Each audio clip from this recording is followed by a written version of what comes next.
If NYCHA is a city unto itself, it's one that's facing a dire crisis, thanks to more than a decade of drastic underfunding by the city, state, and federal governments. The de Blasio administration has crafted a plan called NextGeneration NYCHA to try to save the 340-odd developments and 177,000 apartments that make up the nation's oldest and largest public housing system. It's an ambitious plan that would take NYCHA into some controversial territory. And here to discuss it with us, our City Limits reporter, Batyar Ungar-Sargon. Welcome. Thank you.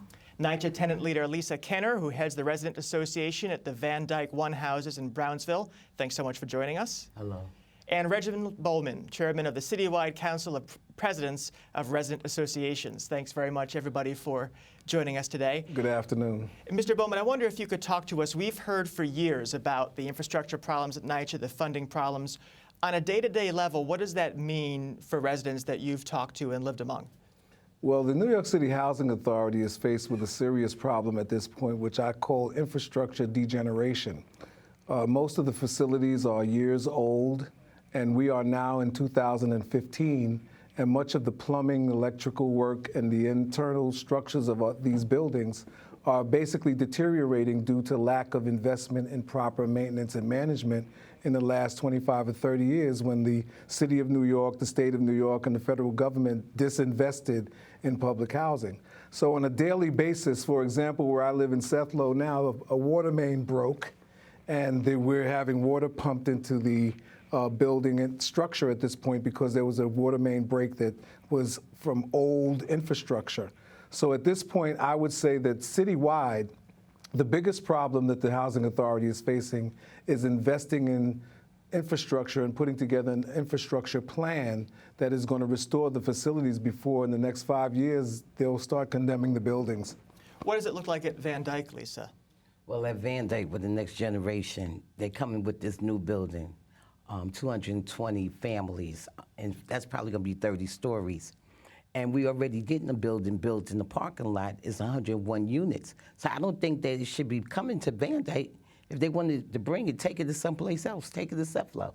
And I'm presuming Van Dyke has some maintenance problems of its own. What do you see? We have maintenance problems there, and that's why I encourage residents to call that 718-707-771 number and get a ticket number, write it down, and attend your meetings.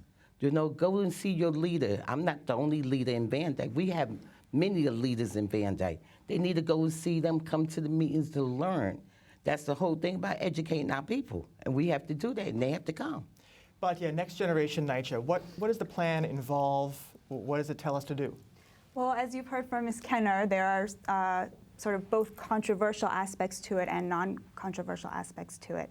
So when Joël Latoyer was appointed by Mayor de Blasio as chair of NYCHA, she said that he tasked her with two main jobs. One was to restore the financial viability of the housing authority, and one was to reestablish good relations with the stakeholders, including the residents.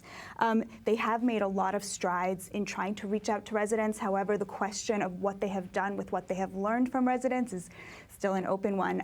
In terms of the financial viability, some of the non-controversial measures include developing retail space in available spaces on the ground floor of some of NYCHA's buildings, and I think residents are largely in favor of that. They also canceled the NYCHA was paying the City of New York $100 million every year, $70 million for the NYPD and $30 million for pilots, payment in lieu of taxes. So NYCHA, which is financially strained, was actually paying the city.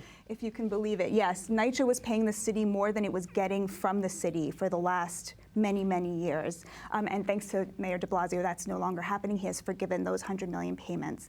However, Next Generation NYCHA also includes a few measures that are extremely controversial. For example, developing affordable housing on 3 sites, including Ms. Kenner's development.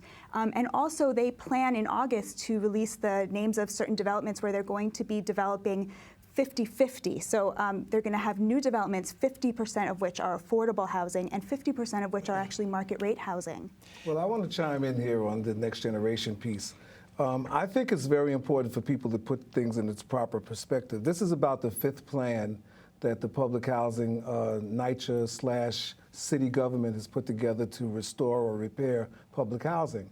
And I think that what's important, and as I made these same remarks at the Next Generation NYCHA press conference, is that yes, this is a plan, but there needs to be more investment in infrastructure up front before they start talking about developing new housing on grounds and places where the physical facilities of the public housing portfolio are not yet restored to their original or even better condition. So one of the things I think that needs to be looked at in this plan is a chronological, intelligent, strategic application of resources. They need to put together a plan or reintegrate into this plan a study done by architects who do urban planning, and I'm pretty sure that there are many of them in the city of New York, that will make sure that there's a proper procedural way of restoring the already existing physical facilities instead of focusing on trying to fix the entire thing at the same time. Because we're talking about it's $16 billion of unmet capital needs. That's the figure that we hear about. The plan that the de Blasio administration has come up with, how does that differ on the development from the one that Mayor Bloomberg launched and then withdrew toward the end of his time in office? The Bloomberg plan was supposed to be 80-20, so it would be 80% market rate housing and 20% affordable, whereas the de Blasio plan is 50-50, where you're going to get 50% affordable and 50% market rate. So that's the sort of major difference. They have been doing these visioning sessions. So one of the huge criticisms of the Bloomberg plan was that the residents of those developments that were going to have market rate housing built on them found out about them from a Daily News article. Whereas here, NYCHA has really been reaching out to residents. But I what do you think about that outreach process? What was that like? Let me just go back to Mr. Bowman, what he was saying. But Mr. Bowman, you're the citywide president. You should have gathered all the leaders in the developments together, and let's go and march on down in City Hall. Because, see, the mayor should have came to each development and sat at the table with us and gave us his plan. Not that, oh, we want to engage, use the big words, engage, transparent. It hasn't been transparent. It hasn't been engaged. You our leader, so you supposed to start the march and everybody else supposed to follow. All this talking and not doing nothing, I have a problem with it. Mr. Bowman, what do you think about the general idea of putting, I think the plan is 10,000 units of affordable housing on what the city deems as underutilized land? As a concept, is that appropriate? Is that the right thing for the city to be doing? Again, I really believe that the city of New York has to have a chronologically intelligent application of resources. Yes, we have to restore and build more housing that's affordable in the city, but there has to be a way of making sure that the already existing housing is restored so that the people that have been living in these conditions that they've been living in have a safer and more secure living environment. Yes, I think it's important to get political points for solving the problems of the previous administration, but then we have to look at the big picture. We have a 30-year deficit of billions of dollars that need to be invested in already existing infrastructure issues. So I think Ms. Kenner's right. I'm not for marching as much as I am for strategic planning. I think that all of the public officials, the governor on down to the city council, along with the resident leadership, need to convene a major meeting and come up with a viable amendment to this already existing NextGen plan, and I stated that in my remarks in the first Mr. public Boone, housing. You haven't even come to us to sit down with a strategic plan, as you say, that you don't want to march. You haven't come to us. I have come to you remember when they was going to bring the New York State Parole Office. You wouldn't even help us. Lisa, I want to know about maintenance as it exists now at Van Dyke, because that's one of the conversations going on, even as we're talking about NextGeneration, is whether things have improved under the new administration, under the new chairwoman.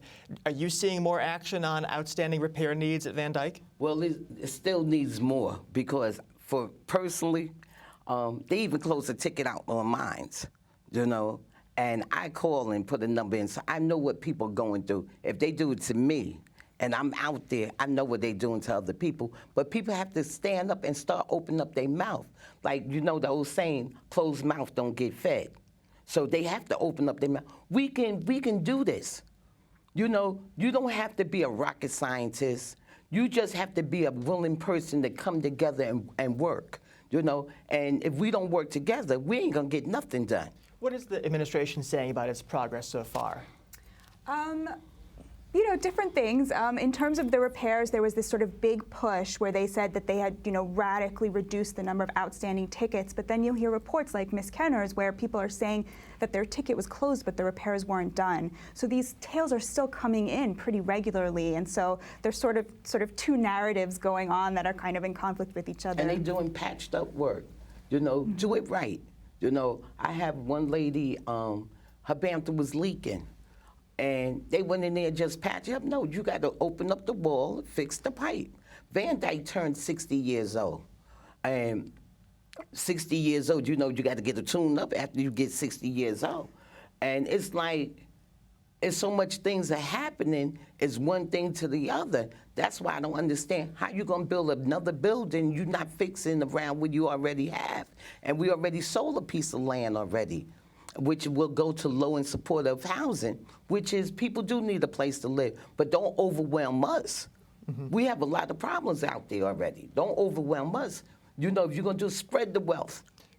The viable investment of this administration in public housing, again, as I pointed out earlier in what my statement was, that politically the public housing community has been exercising our muscle in the elections. And we've seen that compensated by the administration's investment in public housing over the last 2 years, and the city council coming to our rescue, so to speak, to put more money into some of the most important resources. And recently, the state government put up $100 million, and there were many advocacy groups and resident groups that protested the governor recently for taking away the plan to do roofs and infrastructure and wanting to redistribute this money. So there is a activism going on right now on a different level. As I said earlier, this is 2015, and there are different levels of activism around the city of New York that are organizing residents. The Industrial Areas Foundation, CVH, Community Voices Heard, which is CVH, and other groups, along with other resident leaders that work with Community Services Society. We are using a different strategy now to put pressure on the government to take all of these things, including I agree with Ms. Kenner. Some of my methods in the past have not always been successful, but right now, this year, from January through the present tense, there has been an uptick in the strategic application of our resources and unified forces of advocacy groups to work on public officials to come together, to work on the city administration and private government to sit down and to come up with a plan that's actually going to start reaching and restoring the NYCHA has a lot of power in the city and some heft in the state, but the federal government's a big player. I mean, they created most of this housing in the first place. In the past, a lot of NYCHA rescue plans have depended on a renewed federal investment. Does Next Generation NYCHA expect that to happen? Is that part of the mix? No. And that's probably more realistic, right? Yeah, based on the recent past, yeah. I think it's very important, again, we're in 2015. This is an election cycle, 2015 to 2016. Right now is the time for residents to converge with city and state government to get ready to restructure the federal agenda for what's going on. Again, we had to first get our local house in order. The city government and the state government had abandoned public housing. And now, for the first time in decades, the state and the city government are working to put actual investment of funding into public housing. That's a start. Is it enough? No. But up until now, the conversation wasn't even going on. So now that the conversation, we're sitting here live in this television program. Now that the conversation of public housing has become something that's more front page, it's time to take it to the next step and make sure that we solidify the gains that we're making with city government to have a consistent investment, and then also start taking the next steps to get ready for the political cycle. I'm going to come back to you just a second. I just want to set this up. Some people have said the way for NYCHA to put its house in order is to clean house. One group has called for the ouster of Chairwoman Shola Olatoye. Can you talk about that? Where does that come from? Yeah, there's this, it was interesting because at the rally, people kept saying that the mayor has abandoned her, that she's sort of caught between a rock and a hard place. On the one hand, there are all these demands that she sort of bring NYCHA into order, but on the other hand, she's not quite getting enough support to do that. And so what these people were calling for was for the mayor to either take control of NYCHA himself or appoint someone who he's actually going to provide with the support that she needs in order to lead. Let me just say about the chairperson, because I have been to meetings where she has talked with a group of church people, and I find she is one of the most smartest women I ever met, and she could hold her own. And she's a chairperson that maybe those past chairpersons, people was able to intimidate them, and they'll give them what they want. Not this one. She stand firm, and what it is, I've seen that one pastor had a book and say, well, I have 450 people who need repairs in their apartment. She said, but I got another 400 and some thousand people need repair. Why should they get theirs done first and they didn't go through the procedure? Because I remember when the old administrator was in and they called the superintendent and they sent a list in, he called them on the phone. Half of them people didn't even have ticket numbers in. But being that they came through the church, they thought they were supposed to be privileged more than anybody else that lived there, and that's not fair. Reggie, what do you think of the performance of the current chairwoman? Well, I think that by and large, in comparison to the chairs that I've seen, she's been doing a pretty good job from the start. I certainly think that right now, especially referring to what Ms. Kenner is talking about, how she handles the demands of political interest groups to put their people first, she's attempting to standardize the services for all residents across the board and not put favoritism in place of intelligent structure. So I think she's been doing an excellent job. I certainly believe that she does. The current city administration needs to get away from politics, stop fighting each other for brownie points for getting elected, and come together to work in unity. And I think that's the kind of support that the current chair needs. Well, thank you all so much for coming. We'll have to drop it there, I'm afraid. So much more to talk about, but thank you for joining us.